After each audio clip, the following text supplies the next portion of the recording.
This is Blackstone Joe, and you're listening to Slick Talk. If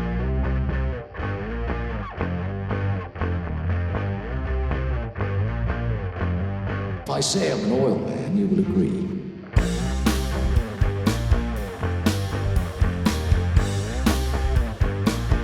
There's the stink of oil about him.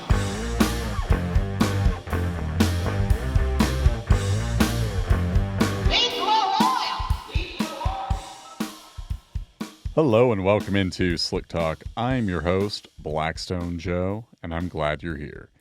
I was looking at my email recently, and a customer had asked if the unit location averages, what exactly they were for.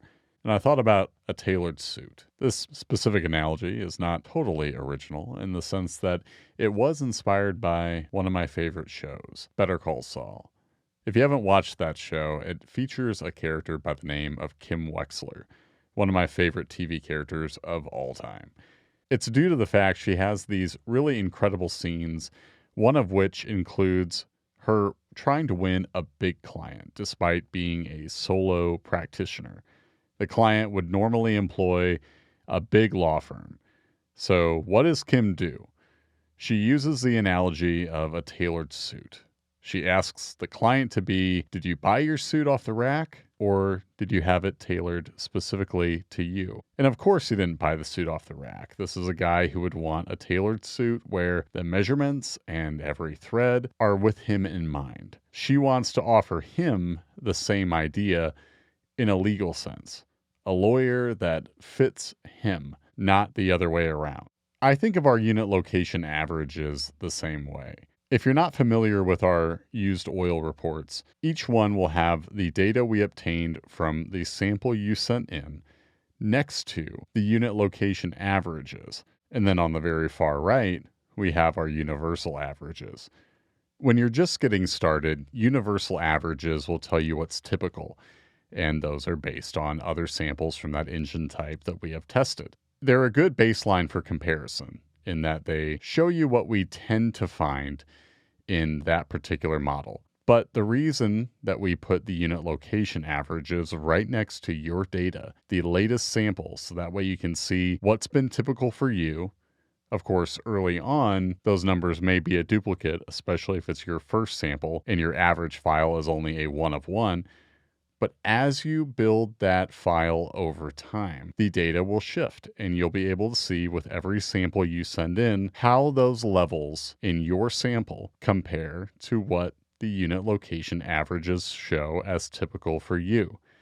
They are tailored to what it is you are sampling. And there's reason why your trends, your own averages, are going to fit you better than just a average of every other owner that is sending in samples from that same engine type. First up, I want to talk about aftermarket parts.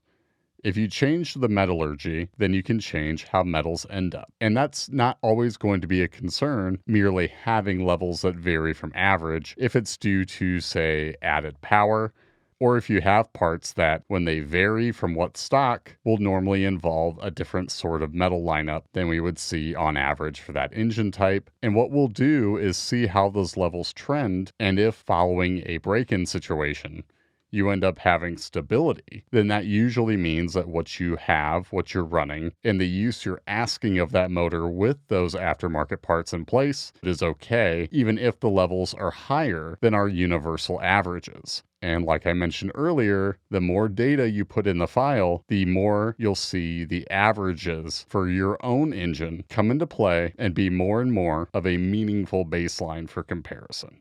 Now, there's also the matter of the fuel you're running. If you're running leaded fuel, for example, then you're likely going to have more lead than what averages show as typical, especially for engines with aluminum bearings, where there would normally be no lead. We want to take into account a difference in fuel type because that can inform a high lead level making sense.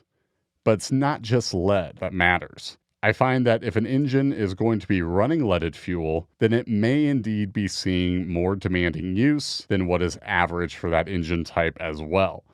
So we can also see other metals vary from average due to differences in operation. We also want to take things into consideration, like whether or not that engine is racing, or if it's seeing a mix of time at the track, as well as time just getting to and from. That sort of operation can also inform the need for averages that are specific to you, rather than comparing to owners that may only be taking their BMW or their Porsche to a car show versus those that are wanting to get every bit of enjoyment out of it at the track, or if they're driving aggressively in general and running a different fuel type than just unleaded. All of that can help inform why your levels being higher than universal averages isn't cause for concern.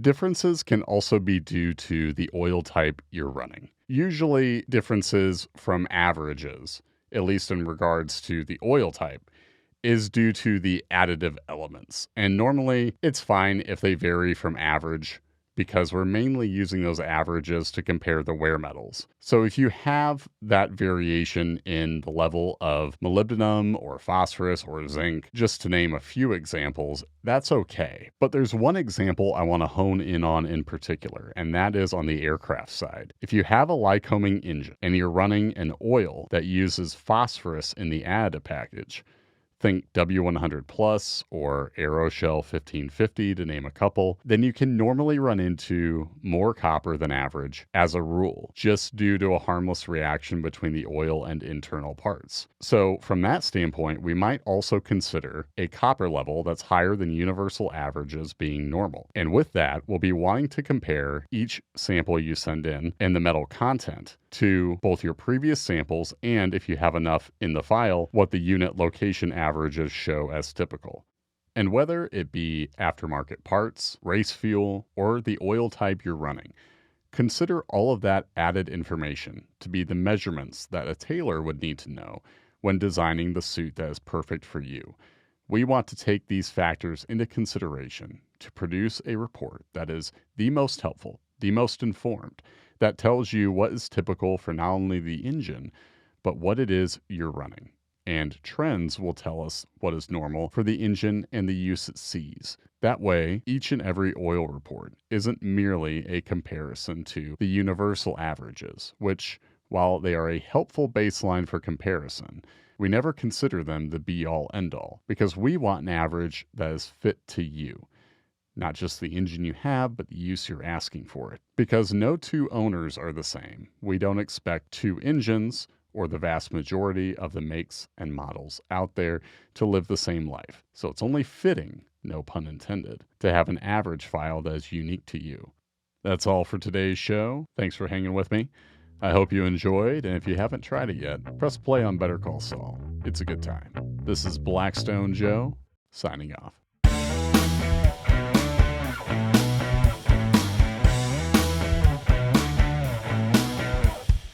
The Slick Talk podcast is powered by Blackstone Laboratories.